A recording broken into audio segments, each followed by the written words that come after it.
फेरि पनि म नयाँ भिडियो लिएर आइसकेको छु। अस्तिको हाम्रो जुन पार्ट 1 मा हामी काठमाडौँबाट नेपालगञ्ज आइपुगेका थियौँ।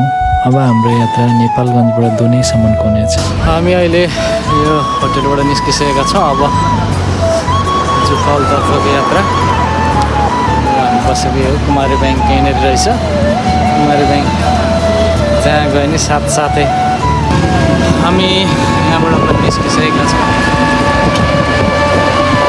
अब जुफलको यात्रा आज हामी एयरपोर्ट त आइपुग्यौँ, तर एयरपोर्टमा आइपुग्दा हाम्रो फ्लाइट क्यान्सल भइसकेको थियो। त्यसपछि अब हामी गाडीमा जानेछौँ। हाम्रो गाडी आइसकेको छ। अब हामी यहाँबाट एयरपोर्ट आएको थियौँ। एयरपोर्टमा चाहिँ क्यान्सल गर्नु पऱ्यो। यो गाडी हाम्रो सबै यता हुन्छ। हामी यहाँबाट चढिसकेका छौँ गाडी। फ्लाइट क्यान्सल भइहाल्यो। अब यो जीपबाट निस्किसकेका छौँ। आजको यात्रा 12 घन्टाको फ्लाइट पनि क्यान्सल भयो। ल हेलो मजाले जाँदा हेलो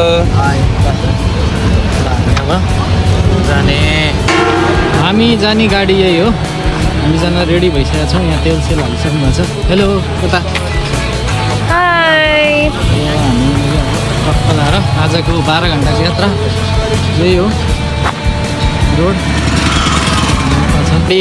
रेडी भयो अरे अब हामी निस्किन्छौँ। हेर्दै गर्नु होला, बाटोमा जानकारी पनि दिँदै गर्छु। यात्रा क्यान्सल होला, गइन्छ गइँदैन भन्दै हामी नेपालगञ्जबाट पनि डोल्पाको सदरमुकाम दुनैतर्फ लागिसकेका थियौँ। तलतिर भेरी नदी बगिरहेको थियो, माथि हाम्रो गाडी घुरिरहेको थियो। हामी रमाइलो गर्दै हाँस्दै अगाडि बढिरहेथ्यौँ। हाम्रो ड्राइभर दाइ हामीसँग एकछिन त बोल्नु भएन उहाँ। त्यसपछि एकछिनपछि ड्राइभर दाइ पनि रमाइलो हुनुभएको रहेछ। बाटोमा हामी बोल्दै हाँस्दै रमाउँदै अगाडितर्फ बढिरह्यौँ। थाहा छैन कतिखेर पुगिन्छ, तर ड्राइभर दाइले सुत्दा 12 घन्टा लाग्छ भन्नुभयो। हामी बिहानको 8 बजीतिर नेपालगञ्ज एयरपोर्टबाट डोल्पाको लागि निस्केका थियौँ।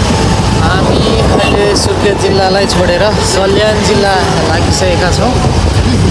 नेपालगञ्ज हुँदै सुर्खेत हुँदै अब सल्यान यात्रा। गाडी यही हो। ओ दाजु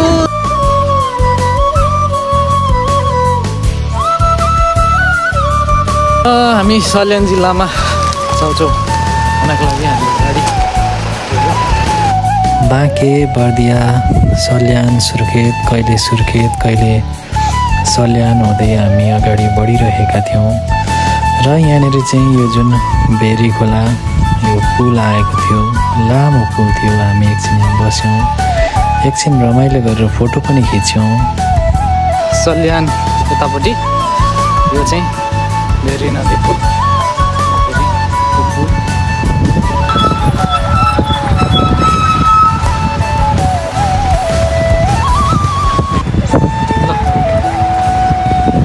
यो चाहिँ भेरी नदी पुल, पाहाडी सुर्खेत जिल्ला। त्यसपछि सल्यान जिल्ला आइपुगेका छौँ। लगभग अहिले 12:30 भइसकेको छ हामी आइपुग्दाखेरि।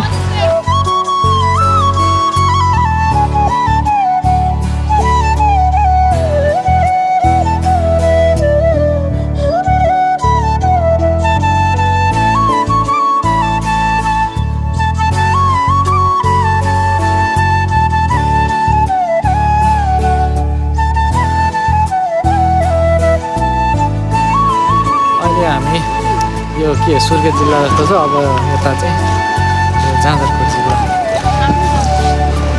हेलो हामी ल हिँडेर आइपुग्यौँ। सुर्खेतबाट जाँदरकोट हिँडेर आइपुग्यौँ। जाँदरकोट जिल्ला आइसकेका थियौँ हामी।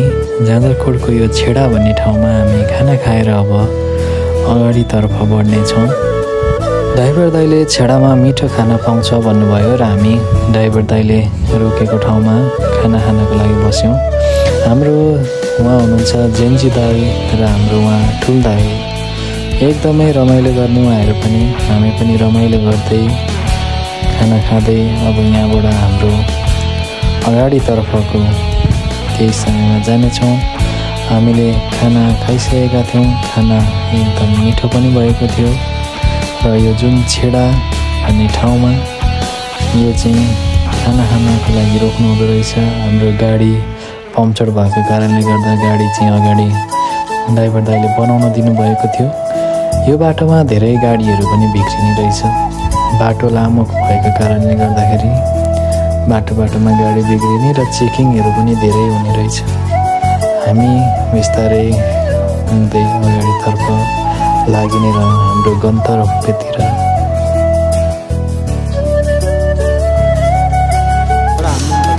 हामी अहिले यहाँनिर आइपुग्यौँ। यो कहाँ हो थाहा छैन।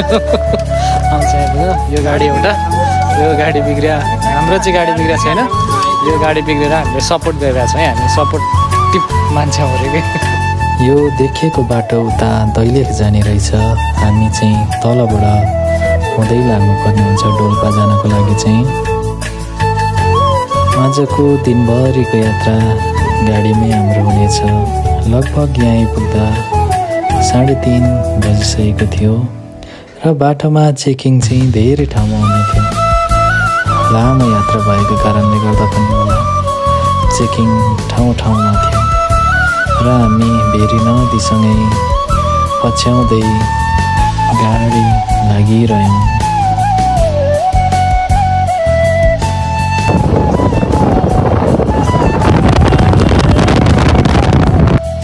कहिले जाजरकोट कहिले रुकुम पश्चिम हुँदै यात्रा अगाडि बढ्ने रहेछ। यहाँनिर अगाडि चाहिँ एउटा जाजरकोटको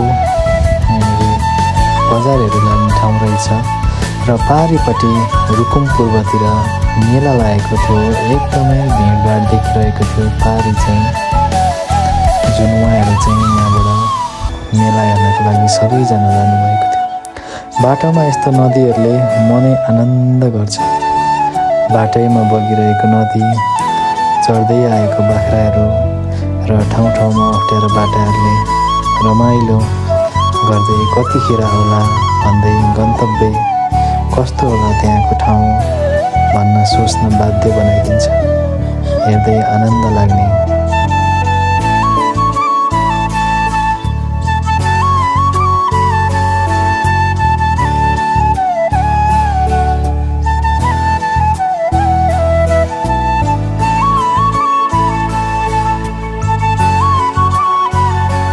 गाडीले हामीलाई डोल्पा ल्याइसकेको थियो। जाजरकोट कटेर हामी डोल्पा जिल्ला छिरिसकेका थियौँ।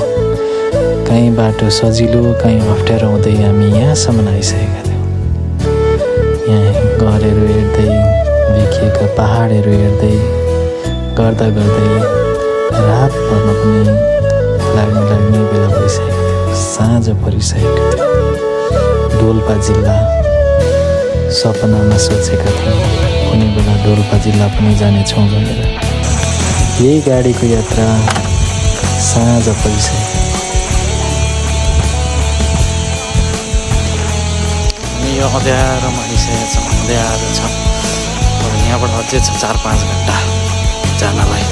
जुन लागेको छ।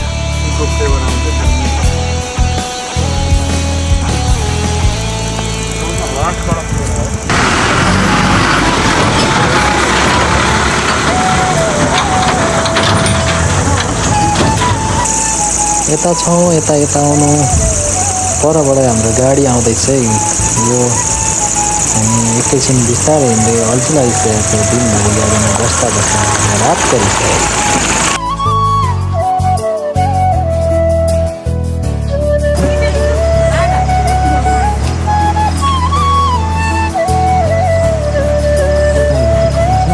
हामी अहिले यो ढाड थला रुकुम वेस्टमा छौँ। तल भेरी नदी छ। लगभग 8 बज्न लागिसकेको छ अहिले। हामी 10 बजेसम्म पुग्छौँ भन्दा चाहिँ हाम्रो गाडी चाहिँ यहीँ छ। बिस्तारै अगाडि बढ्नेछौँ। यता भेरी नदी बगिरहेको छ। यो यता गाडी हामी सँगसँगै आएको हो। यो दुइटै गाडी। अब हामी चाहिँ अझै घुम्नको लागि टाइम लाग्छ।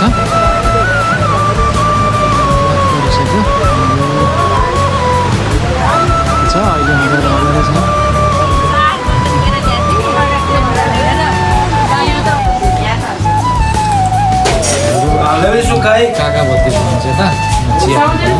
कति बज्यो अहिले? 9 बजे। हामी पुग्नु अझै 1 देखि 1.5 घन्टा 2 घन्टा लाग्छ होला। 2 घन्टा होला।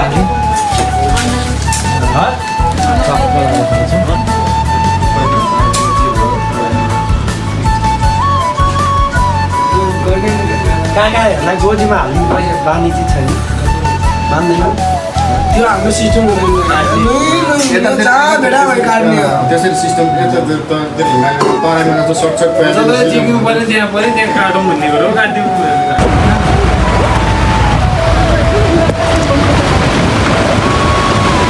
कहाँ हो? उता हिमाल हेर्नु न हिमाल हेर्नु न वाउ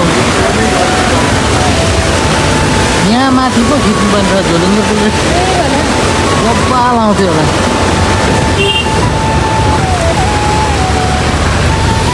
यस्तो छ यहाँ राति हिँडेको केही देखेको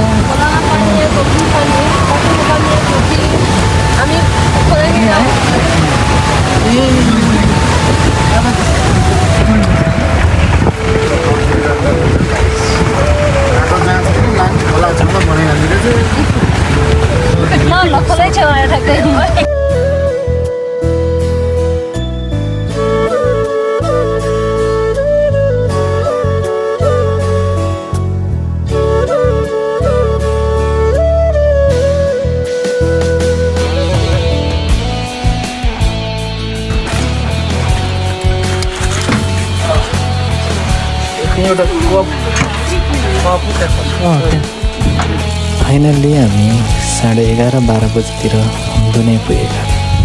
यो जुन देखेको दृश्य अर्को पार्टमा आउनेछ जुन हामी भोलि दुनैबाट छेप्कासम्म पुग्नेछौँ। भिडियो के कस्तो लाग्यो जानकारी गराइदिनु होला र कमेन्ट पनि गर्नुहोला। अब भोलि फेरि अर्को यात्रा सुरु हुनेछ।